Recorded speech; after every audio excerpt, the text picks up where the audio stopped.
Hello everyone, स्वागत है आप सभी का हमारी यूट्यूब चैनल पर। तो कैसे हैं दोस्त? उम्मीद अच्छे होंगे और अच्छे से पढ़ाई कर रहे होंगे। आज की क्लास में हम पढ़ने वाले हैं अवयव का बीजगणित यानी कि अलजेब्रा ऑफ मैट्रिक्स। पिछली कक्षा में हमने अवयव के जितने भी टाइप हैं, जितने भी प्रकार हैं, किस में किस प्रकार से हल किया जाता है, सभी के बारे में बताया है। आप जाकर देख सकते हैं। लेकिन आज की क्लास में हम अवयव का बीजगणित पढ़ेंगे, यानी कि अवयव का जोड़ कैसे किया जाता है, अवयव का घटाव कैसे किया जाता है, अवयव का गुना कैसे किया जाता है, सभी को बारी बारी से जानेंगे। तो अवयव का बीजगणित में सबसे पहले हम जानेंगे कि अवयव का जो जोड़ होता है वो कैसे किया जाता है। तो चलिए बाबू, हम सबसे पहले जानते हैं क्या अवयव का जोड़, यानी कि एडिशन ऑफ मैट्रिक्स, जिसको अंग्रेजी में हम कहते हैं। तो अवयव को जोड़ को जानेंगे सबसे पहले। तो देखिए, अवयव का जो जोड़ होता है सदैव समान कोटि के अवयव में होता है। क्या बाबू? अवयव का जो जोड़ होता है, क्या अवयव का जोड़ सदैव यानी हमेशा समान कोटि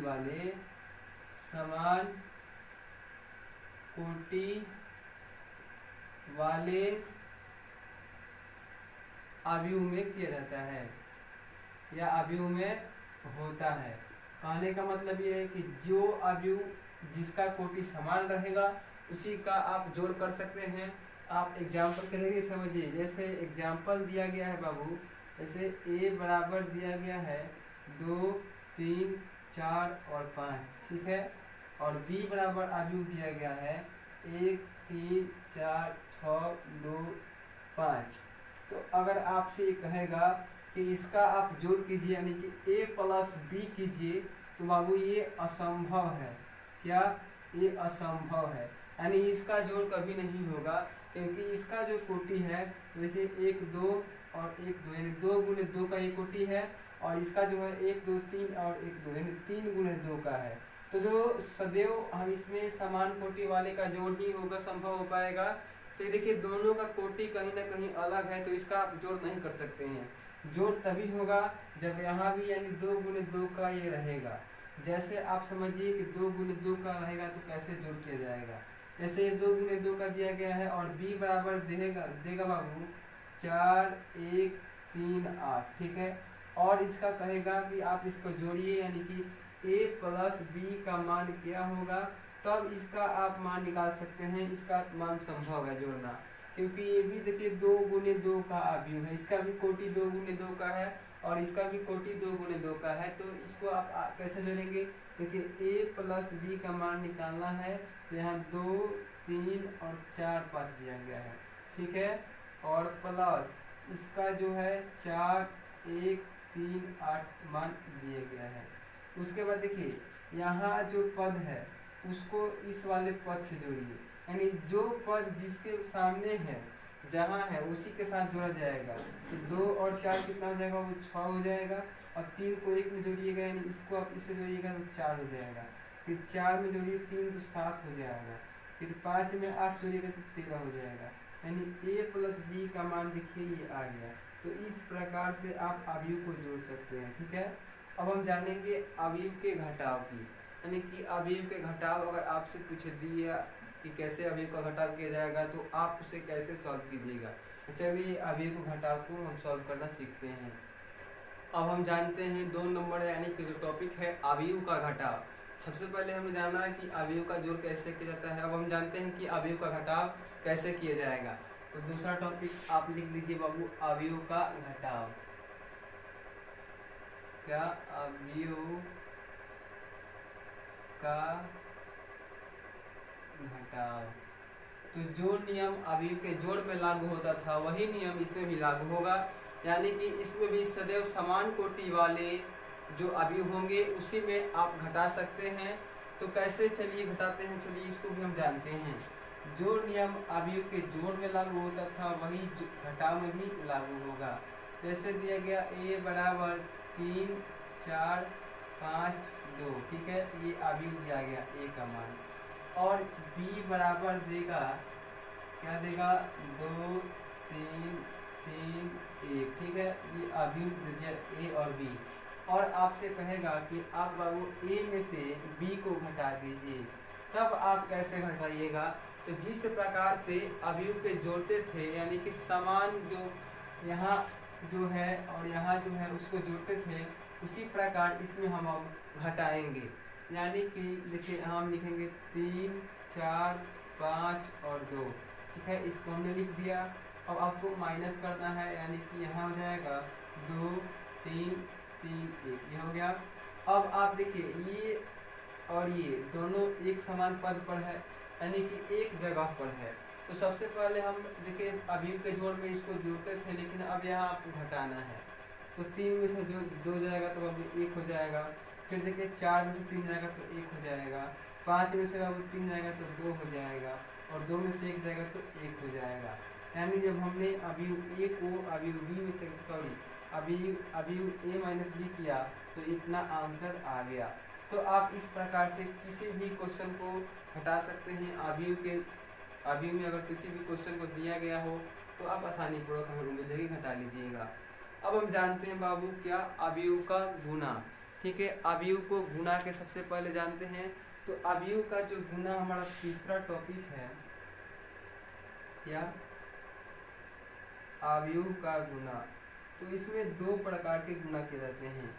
अवयव के गुना में एक होता है अदिश गुना और एक होता है बाबू सामान्य गुना।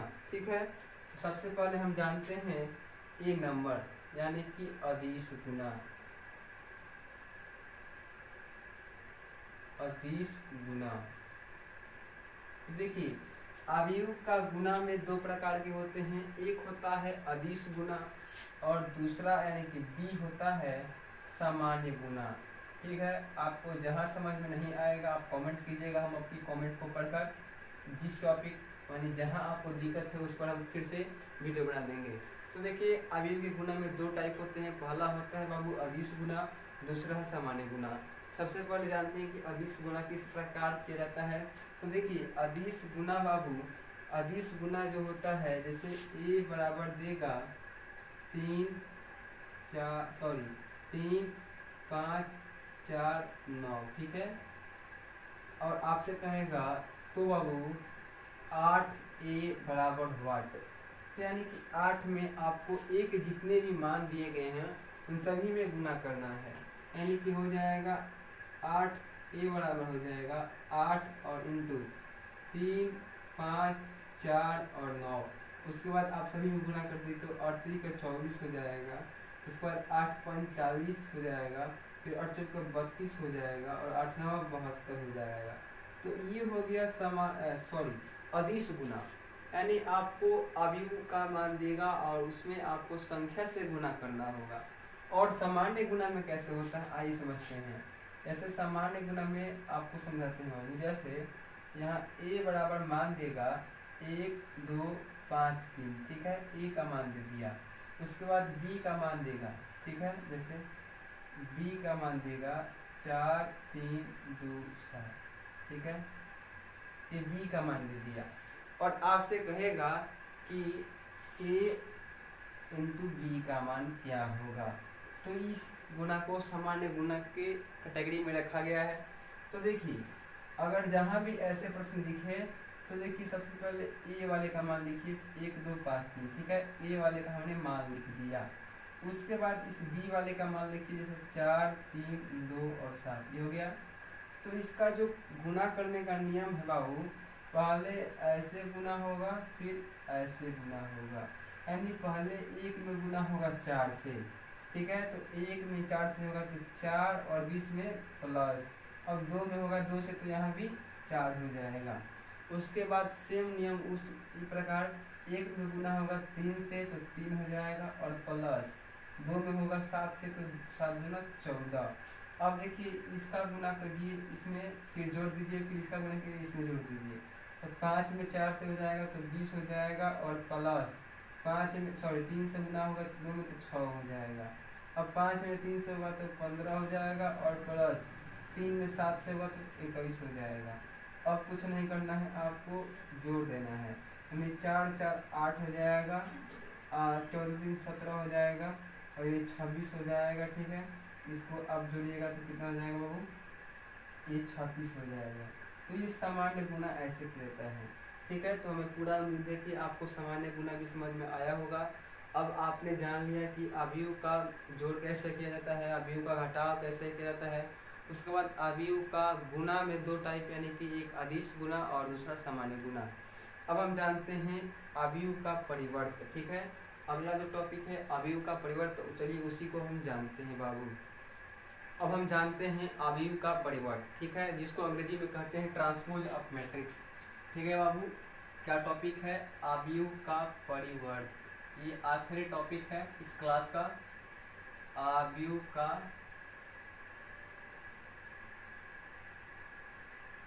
परिवर्त, यानी इंग्लिश होता है इसका ट्रांसपोज। ठीक है, ट्रांसपोज ऑफ मैट्रिक्स। तो अवयव का परिवर्त क्या होता है?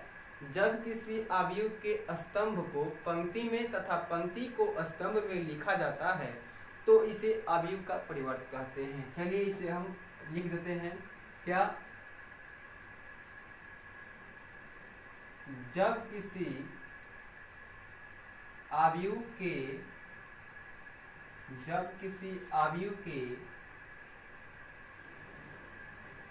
पंक्ति को, ठीक है,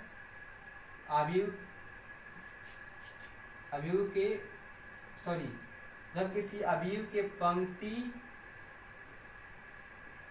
को स्तंभ में तथा स्तंभ को पंक्ति में लिख दिया जाता है,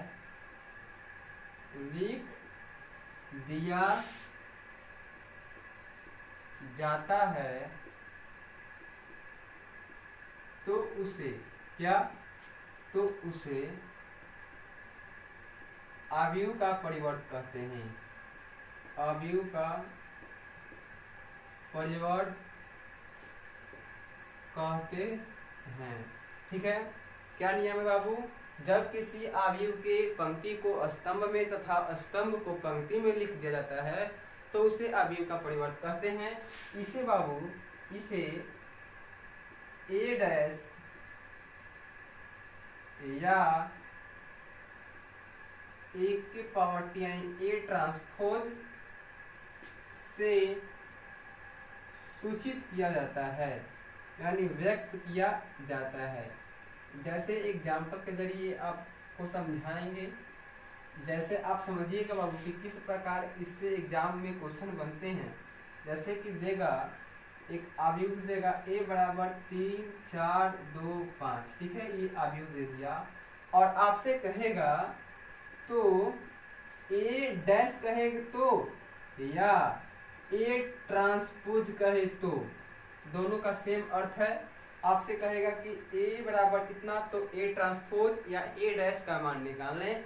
तो अवयव का जब पंक्ति को स्तंभ में लिख दीजिएगा या स्तंभ को पंक्ति में लिख दीजिएगा तो ये हो गया अवयव का परिवर्त। तो आपको कुछ नहीं करना है, a ट्रांसपोज बराबर हो जाएगा